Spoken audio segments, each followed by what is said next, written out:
Hello and welcome back to Fantasy Nuts UK. This is the What's Next series, and tonight we are going to be discussing the tight end position. There's a lot of free agents that have been useful over the last few years at tight end, and I'm delighted to be joined by Andy Davis. How are you, mate? I'm good. Great to be on. How are you, mate? All good? Yeah, all good. Great to jump back on with you. And let's jump straight back into it. And you're wearing the jersey, so we'll start right there with Mike Gesicki. He was franchise tagged last year, didn't live up to previous years, and he finished as a tight end 23 overall in fantasy football. Yeah, it's a shame because he's a player that obviously, as you can see, I love, and it's I love to see the workout, and I think that he proved it in his 3 years on the floor as how productive he can be. I mean, his old time Miami, since going in 2018, 18 touchdowns in his Dolphins career. 2,617 receiving yards means a guy that clearly has the ability to catch the ball. His blocking ability is a bit sus. I mean, it's 54.9 grade from CFF. It's clear he's not a blocking tight end, but he's proved that as a receiving tight end that he can be a guy. And I think in terms of fantasy, I think look at someone like the Houston Texans, you go towards there, whether it's Bryce Young, whether it's CJ Stroud, you bring one of them in. I think they've got $37 million to cap space, so they got a lot of room to spend. Gesicki only demanded $9 million in his final year, so he's a guy that won't be. He's fairly in middle range between being expensive and being cheap. And I think that if you can bring him into Houston Texans, I think that he can be, or someone like that is pass heavy offense. I think that will be perfect for him because if you just let him do what he does best and catch the ball, I think you can have him there, whether it's a tight end, whether it's slot receiver. But I think he certainly is a guy to look out for. I think his draft, if you're drafting already, like we're carrying the league as it stands, and I mean, in our age, I take Gesicki, but at the same time, for Dynasty League, you just don't know where he's going to go. And I think that if you go to a team that just allows him just to catch the ball, and I think he's someone you have to look at because he's proved that he's made some great catches, even last season, looking at the catch against the Ravens, which started a comeback. He scored in the wildcard game against Bill. So he's made some great plays in his career, and I think that getting him in a team that would be in favour him, I think is a great option for people. But I don't think he should be someone you take anywhere earlier than the 8th or 9th round, depending on how many are in your league. And I think that he's someone that you take late if he's available. But I wouldn't sort of have him as your tight end 1 or maybe even tight end 2 as it stands. Now, you see, with if he, let's say for argument's sake, Mike Gesicki lands in Houston with a rookie quarterback. Now, I think it's essential for Houston to bring in a veteran tight end anyway, because a rookie quarterback's best friend is his tight end. And we've seen Mike Gesicki be more than serviceable in the past. Not this last year. The Dolphins don't head that way. They've got Tyreek Hill, they've got Jalen Waddle, so many weapons, and it's a shame for him because he has been serviceable in the past, but they've got ample cap space, like you says, and if he does land in Houston, I think he will rocket up redraft boards, especially the closer we get to the season. But another guy that was on the franchise tag last year, and I can't see him being re-signed, but he did have some fantasy football value, finishing as a tight end 10, Dalton Schultz.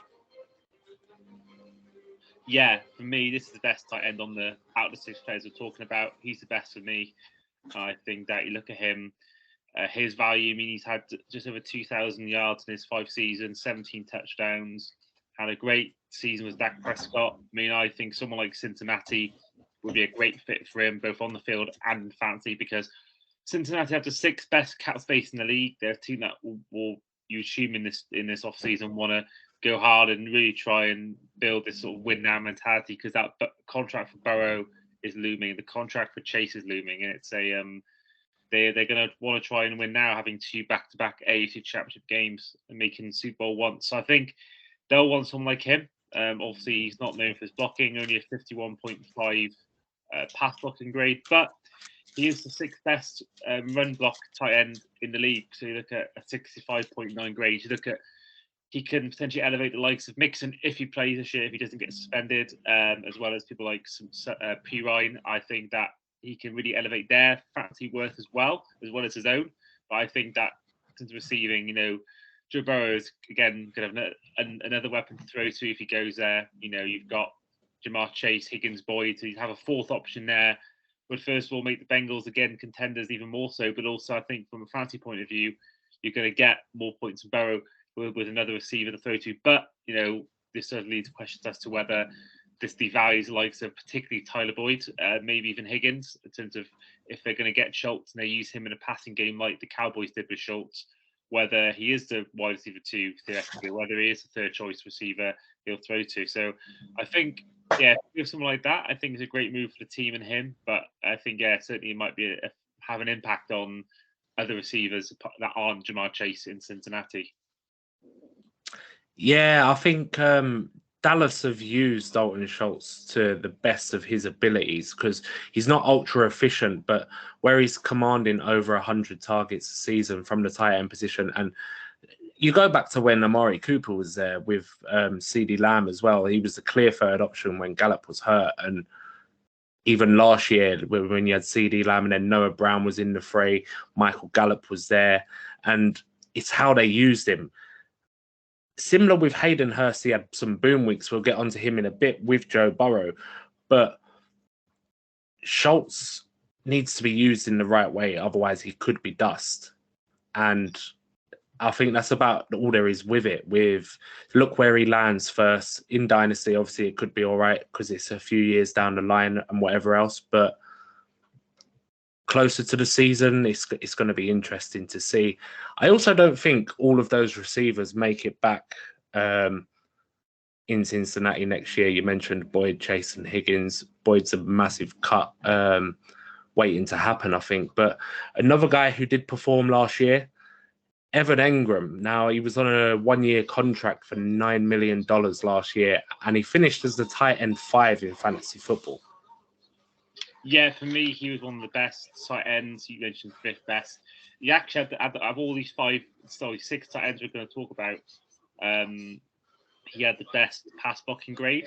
So I think in terms of if you want to elevate Trevor Lawrence's game, and they've got good receivers, but I wouldn't say they've got any elite receivers in Jacksonville. I think that, they'll want to try and keep him. I think if they can try and re-sign him, great. But I think that someone like the Detroit Lions, whose best tight end at the moment is Brock Wright. Obviously, Hockenson left there mid-season last year, and I think that they got $50 million of cap space this year. So I think that he demanded $9 or $10 million last year. So I think if he goes a similar sort of wage, a salary, I should say, I think someone like Detroit, they want to use that. They might still want, because with their 5th overall pick or whatever they've got this year, they can get a good defensive player through that route. And I think that apart from there, I think they're pretty good when it comes to receivers. So I think that when it goes to tight end, should be their biggest priority when it comes to their offense. So I think, he could be a good fit for them. He would help Jared Goff have another weapon to throw to, therefore elevating his fantasy worth. But at the same time, I do worry that, you see a lot of players who play well on contract years when they haven't maybe previously done this. I do fear that we saw Mike Davis did it a few years ago. And I do think that, there's a concern there if you're taking him in particularly dynasty, but even if redraft, I think if you take Evan Engram, he's only really had one good season. So I think that's my only way for me, is he going to be another one of those players that does drop off whenever he gets his big deal? His only other season where he was usable for fantasy football was when he was a rookie. And that was similar to this year with the Giants, actually. I know he weren't at the Giants this year, but there was nobody else to throw the ball to. And we covered him in a bit of the Return of Calvin Ridley episode, which was the first episode in this series. And I think they would love to keep him, and I can't see him landing on another roster because of that connection with Trevor Lawrence. He was his almost like his safety blanket, if you will, and where he had Zay Jones on the outside and things like that. But let's move on to some less splashy options and some other potential landing spots. Now, the next one was the worst of the bunch last year in fantasy football, finishing as the tight end 24. He's still carrying some dead cap from when he was in Cleveland. And Austin Hooper. Yeah, I just struggled to find a home for him. I mean, you maybe look at they want to go a cheaper option, they could look at him at Dallas, or if Dalton Schultz does leave, maybe they could look at him as a cheap option. But I think certainly he's the least desirable out of the six. I mean, he had a 24.2 pass block grade, so it's not great in terms of that either.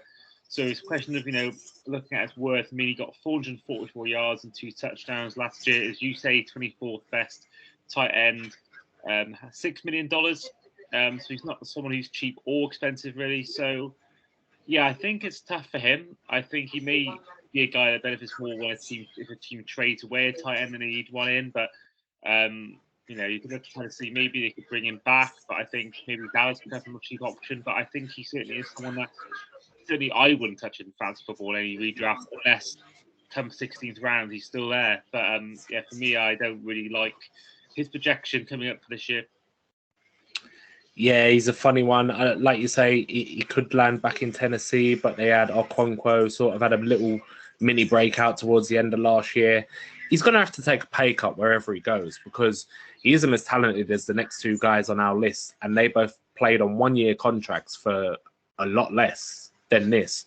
But Hooper's best chance of being relevant for fantasy football again next season is landing with a rookie quarterback.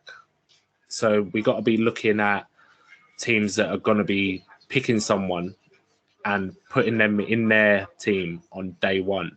So like Houston at 2, definitely, potentially Indianapolis, teams like that. But like you say, with Houston's amount of cap that they got no reason not to go and pay Mike Gesicki or Dalton Schultz the money that they want. Yeah, I agree. And I think that Texans are going to be a team that wants to give their quarterback as much chance as possible. Same goes for the Colts, and I think the Colts have got some weapons there, but I think the Texans have pretty much got no one really apart from an aging Brandon Cooks, and I think that they're going to want to try and give as much help as possible. So I think they can look at potentially if they can get someone like Hooper on a cheap deal, that will then free up their other cap space to then get other players. So I think that's a good fit as well because Austin Hooper's been around the league enough. He'll be a good option for whether it's Stroud, whether it's Bryce Young, or whether they go rogue and go Will Levis. And I think that he's a good option in that sense. But I think otherwise, I think that is probably his best fit at this stage. Yeah, it's not a bad one. I mean, Indy have a lot less cap space, and they got Jelani Woods there, who's obviously going into year 2. But if they do go rookie quarterback, he might not be a bad, very cheap option alongside Woods in that offense. But next, I can't see any other outcome then. If Aaron Rodgers ends up back in Green Bay, Aaron Jones has already re-signed. Robert Tonyan, I think he'll probably end up doing another 1-year extension with the Packers. What about you? Yeah, I actually had the same thing. I am down and staying with the Packers. I think that, first of all, they've got a little bit of a cap problem. But he only had a dead cap hit of $500,000 in 2022. Yeah. He had a $3.75 million anyway. So I think that, you can look at someone else that needs a cheap deal. But I think in terms of if they could want someone, whether it is Rodgers or whether it's Love, I can still see him staying there because if they want someone.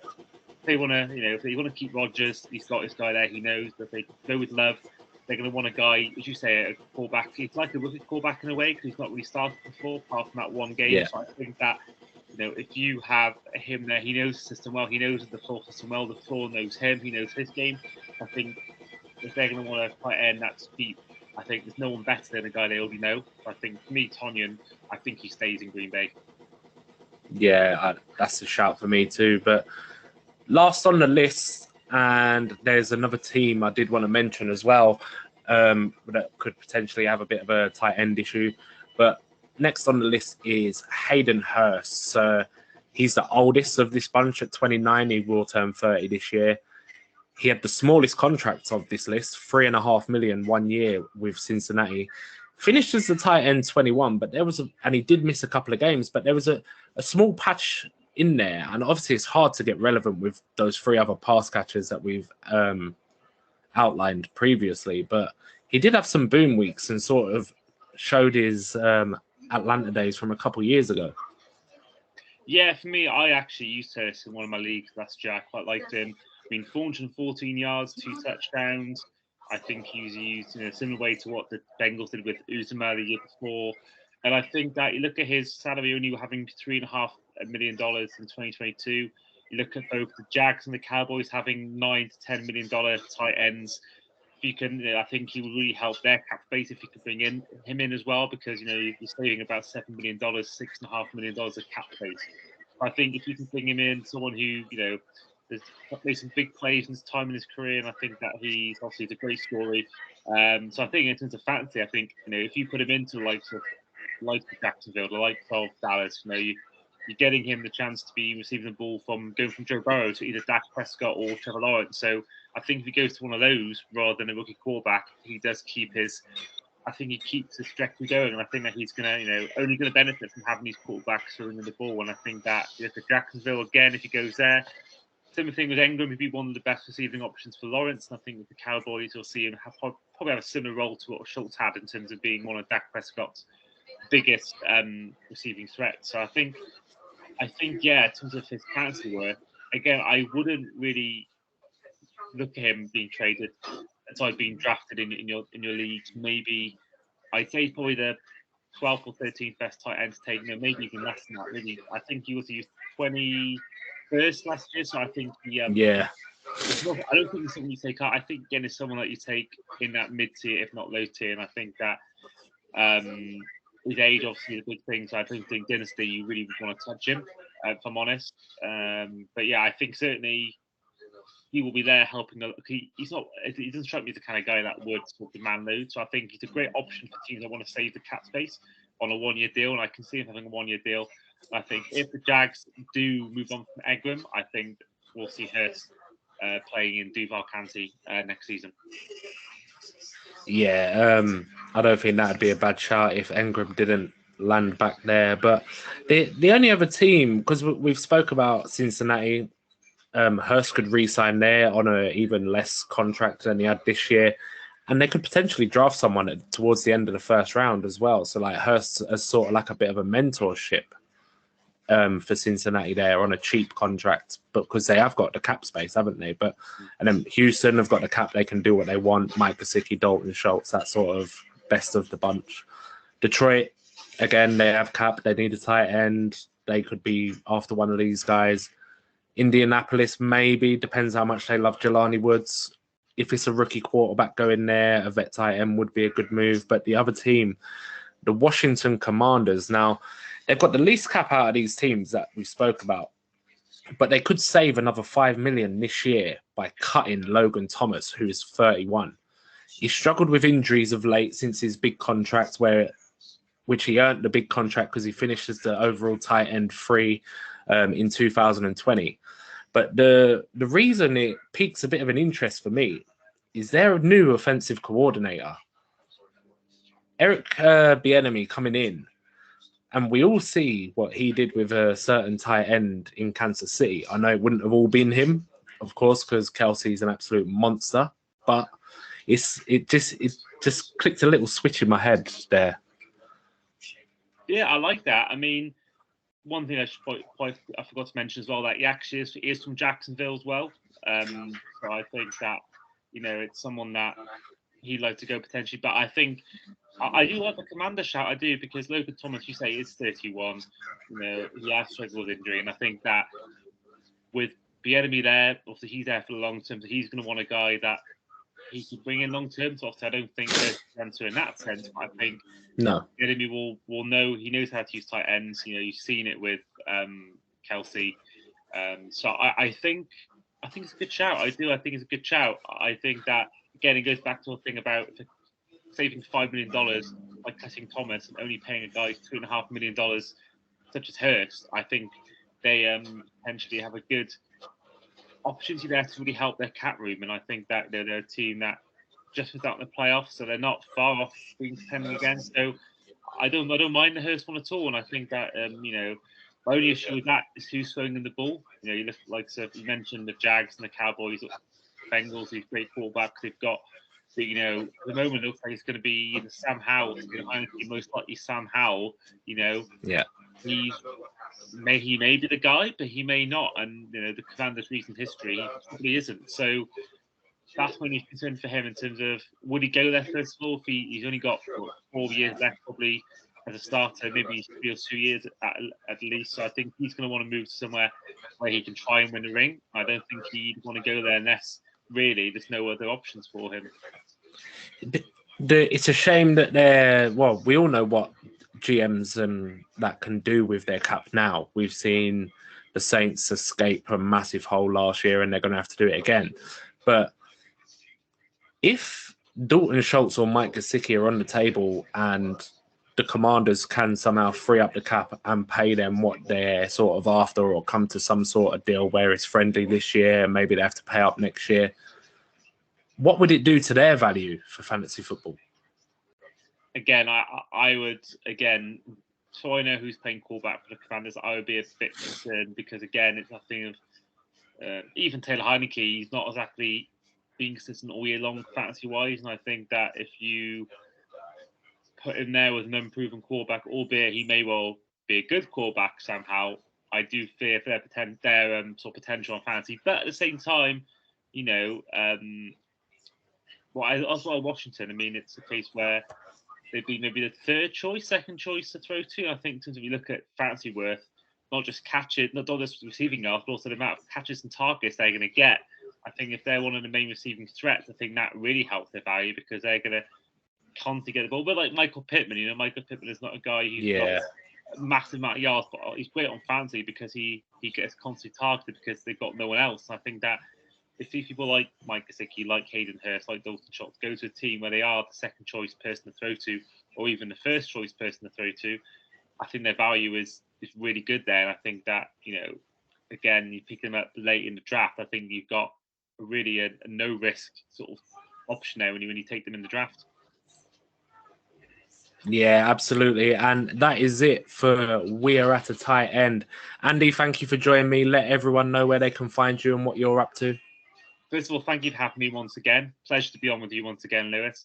So yeah, I do podcasts on the NFL and football. So if you like your football, like Champions League, Premier League, and all, we do a podcast called Euro Trips, where we cover Premier League, Serie A, La Liga, all the big Europe leagues. But obviously, you're here for NFL if you're watching this video. So NFL podcasts, our one is called the Across the Pod podcast, which is all about NFL. We do a lot. We do season. We did a season preview for every team in the NFL last season. We do weekly reviews, weekly previews for the weeks. We're having a month off now, a bit of a break after the Super Bowl, but we're going to come back with some draft specials, some free agency specials, and some fun ones. You know, we're doing like, if you're a fan of football, which Premier League team is most like the NFL, we're trying to do some other fun ones like top 10 Super Bowls of all time, top 10 quarterbacks. Sometimes we'll do a lot of top 10s, I think, hopefully during the off season. So if you like that kind of stuff, then do check out our podcast before then going on to the season previews and the season itself next season. Absolutely fantastic. And before I forget as well, if you like watching videos, we do have a YouTube channel called Euro Trips where I went to a lot of games last season in the NFL and I did vlogs at most of them. So you can catch, if you like NFL vlogs, catch the Euro Trips channel. It's on my bio on Twitter. And you can watch Arrowhead, Lambeau Field, AT&T. So yeah, if you like that kind of stuff, check our videos as well. I will post a link to all of those channels in the description on YouTube. And if you're listening, I'll post them in the description on Apple, Spotify, all that good stuff. But in the meantime, don't forget to like and subscribe, and I will catch you soon.